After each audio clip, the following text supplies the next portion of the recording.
in this video, we're going to go ahead and repair all this metal here. So we had some rust here that we found after we took the torque box out, and then trying to get the seatbelt block out and everything else, I ended up damaging this piece of metal up in here. So what we're going to do is go ahead and cut out this entire area, and we're going to then put a patch panel into here.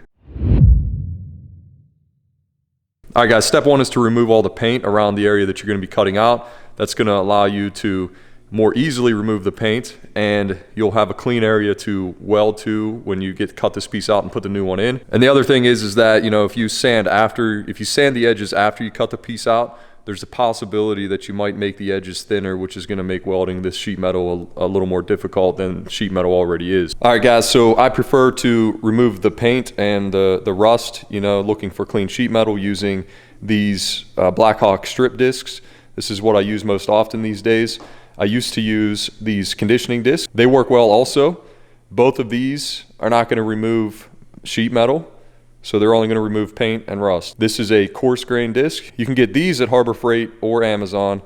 These, I usually get them on Amazon. I've never seen these at Harbor Freight. They do have different styles, but I would prefer this Blackhawk version here. This is the disc that I don't recommend using. These are sanding discs, and if you're not careful, you can remove too much metal, which makes the metal thinner, which makes it more prone to burn through, and we don't want that. If you are going to use these, just, you know, as soon as you see sparks, you know, stop grinding. Also, if you stick to the method of cleaning up the area before you cut out your patch panel, there's less likely a chance that you're going to make the edges where you're going to weld thinner. So these work. I've used them before. All right, so you can see here, you know, this is part of my torque box series that we got going on here. I've already stripped all the paint on this side, but we are going to go to the other side to do this work because it's going to be hard to get in here with a cutoff wheel with all of the angles and everything here. It's going to be easier to do that from inside the car. So we'll go ahead and make most of the patch panel template from this side, and then when we're pretty close, we'll go into the car and finish it off. And here's a good look at the mess I made trying to get that piece out of here. You can see the light coming through all the holes I have. So we got to clean all this up. All right, so step two is to take a piece of poster board or some other kind of cardboard, anything you got. I would not use corrugated cardboard. It just makes things difficult. You can't get a nice cut. So this is just poster board here. So now what I'm going to do is just go ahead and start trimming this thing to fit, making the bends where we need to, and getting it as close as I can to where I want it. And then what we can do is transfer this over to sheet metal.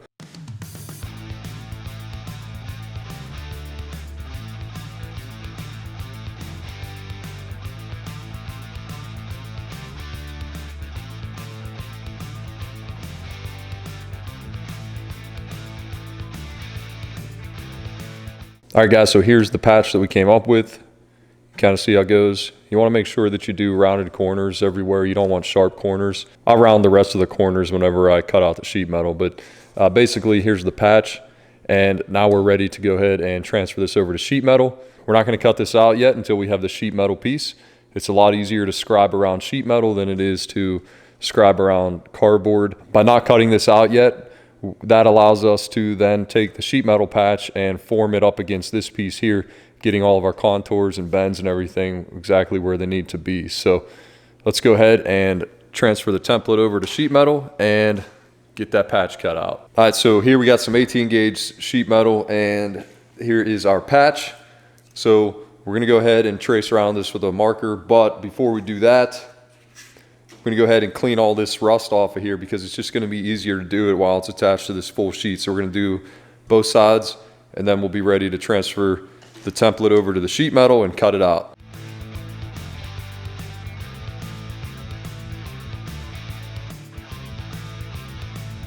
All right, so we got the metal cleaned up, looks good, no more rust.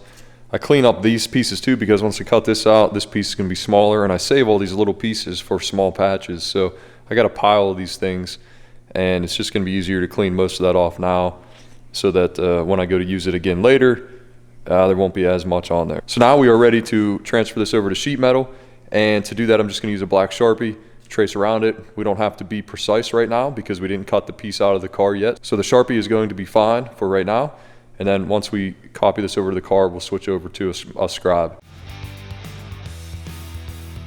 All right, we got the piece traced out, so now we're gonna go ahead and cut this out.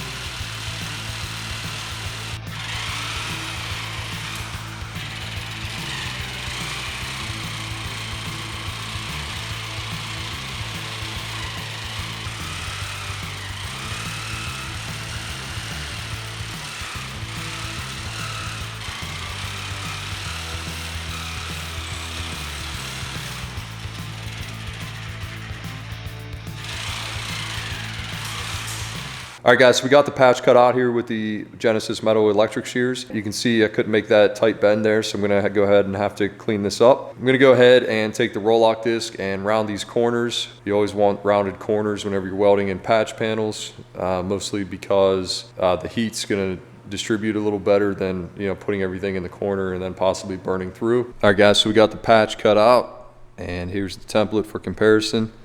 So we are now ready to start forming this to fit the contours of the car. All right, guys, so we got the patch marked where the bend needs to happen. This is the back side of it. This is the front side. I'm not going to use the brake for this because it would create a tight bend, and I need more of a gradual bend in here. So what I'm gonna go ahead and do is take this concrete stake here and clamp it in the vise, sort of like that. And then when I hammer this over, it'll follow the contour of this and give me a nice gradual bend. So let's go ahead and get this in the vise and get this thing bent over.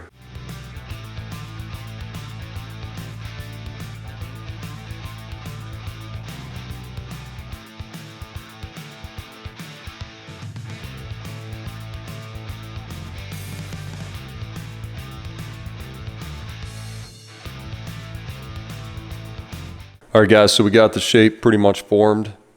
It's close. It'll probably need a little more fitting once we get the old one cut out. As you can see, we got some curves in there to go around the seat area. Here's what this side looks like as well. This can be the bottom towards the front of the seat pan there.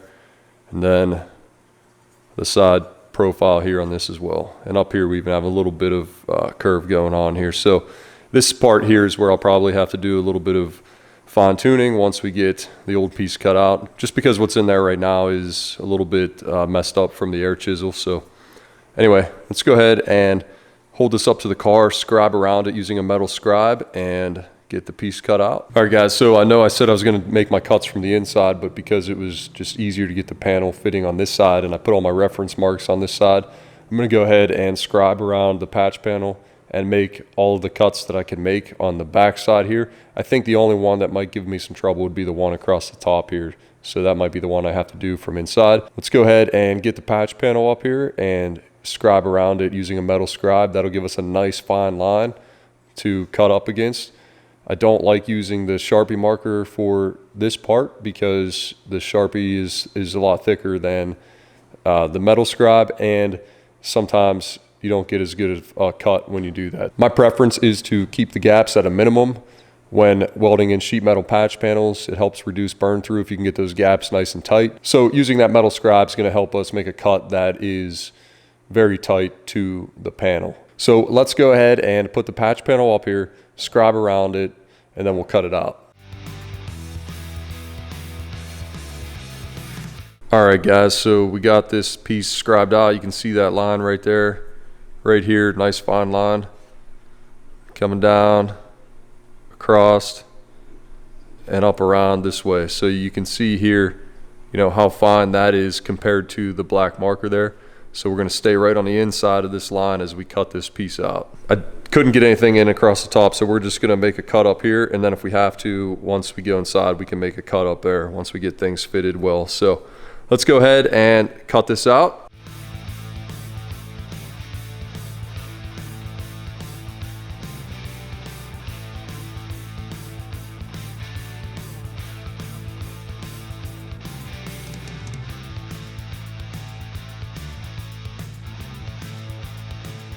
All right, guys, so we got the patch area cleaned up and fitted pretty well. Basically what I did is I just attached some welding magnets to the patch.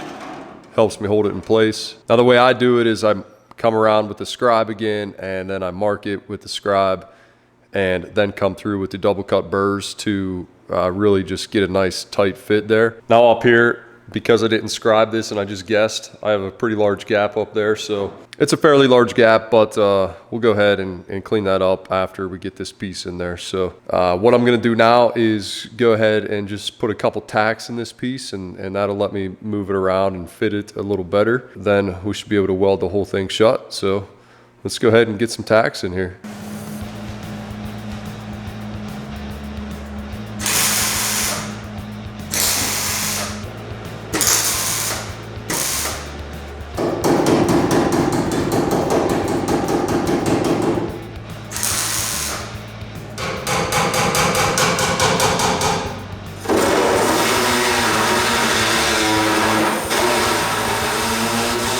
All right, guys, so we got this thing tacked in.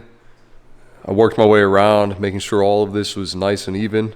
You know, this patch was even with this floor pan here. And what that's going to do is make filling in all these tacks pretty easy. It doesn't move much once you get, you know, tacks this close together. So this is all ready to go. I'm going to go ahead and weld all of this shut before I tackle this gap up here, because there's a little bit of curve in this panel and I need to form it a little bit, and I don't want to do that until I get all of this pretty much taken care of in here, because I don't want to risk distorting any of this here. So generally with sheet metal, the best way to weld it is just to keep making tacks, and you want to make sure your welder's up high enough to where you just get a nice short tack and it goes through and you get enough penetration. So it's a lot easier to make tacks with the welder set up higher if your gaps are nice and tight like this over here. If you have gaps like this here, you might burn through. But one tip is that once you have a tack weld like this, you can keep building your tacks up off of that and you get less burn through by doing that. So what I mean by that is when you start your next tack, start it on this tack here and then drag the puddle this way a little bit. Another tip is that this metal is nice and clean. It's brand new. This is older stuff. You know, there's a little bit of pitting here and there. It's a lot easier to start the weld on the fresh metal and then drag the puddle across to the old metal. And when you're trying to line stuff up, if you have a gap that you can fit something into, you can use a flat-headed screwdriver and just kind of pry one way or the other. Don't pry too hard though, because you don't want to leave divots in the other metal. What I did for this is I just kept going back and forth between the inside of the car and the outside of the car, and I would just tap the metal out or in as needed. So all right guys, so another tip I have is you can see this nice cut here. Sometimes when you're setting up your patch panel and you make your first or second tack, it'll move the patch panel one way or another, and in that case sometimes you just can't press the metal past the existing metal because it's like rubbing up against or it gets on top of it. So what you can do is take an air saw like this one here. You can go ahead and kind of just ride up along there and make that cut to give yourself a little more room so that you can move the panel up or down, you know, without touching the other panel. Another tip is that whenever you're making these tack welds, sometimes you'll get a ball on the end of your wire while you're welding these, and you want to cut that off between each one of these tack welds for a consistent tack weld all the way around. All right, so those are the tips I have for you. We're gonna go ahead and weld this in now, and then come back and grind all this up and clean it up, and then finally we'll tackle that piece up there.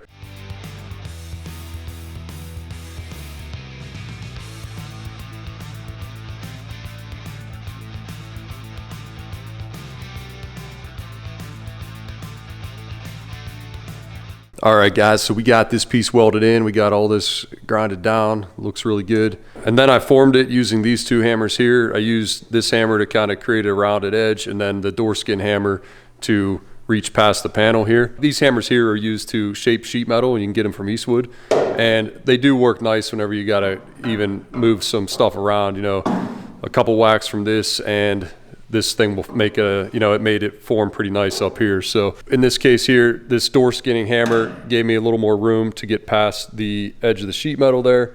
So it came in handy as well. So you can see the large gap that I'm left with up here. So there's a couple ways you can tackle this. One, you could cut a strip and fit in there, or just cut this out a little wider, and then that'll give you a little more room for a strip of metal. I've done this enough times that I can actually build this up with weld and weld it shut. So that's what I'm going to do here. And basically to do that is I just start building up layers of tack welds, and then I just keep adding to those tack welds, and you know, eventually you get the hang of it and you don't burn through and all of that.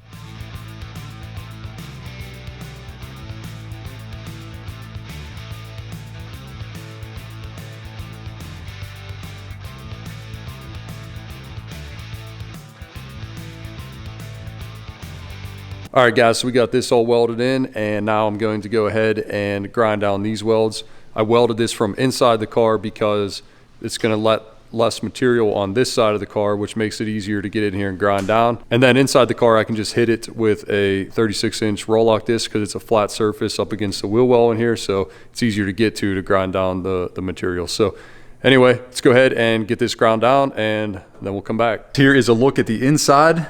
Got it all patched up and cleaned up. It looks pretty good. All right guys, so the patch panel's in, it's all cleaned up, welds ground down, it turned out really nice. So we are now ready to go ahead and get back into the torque box.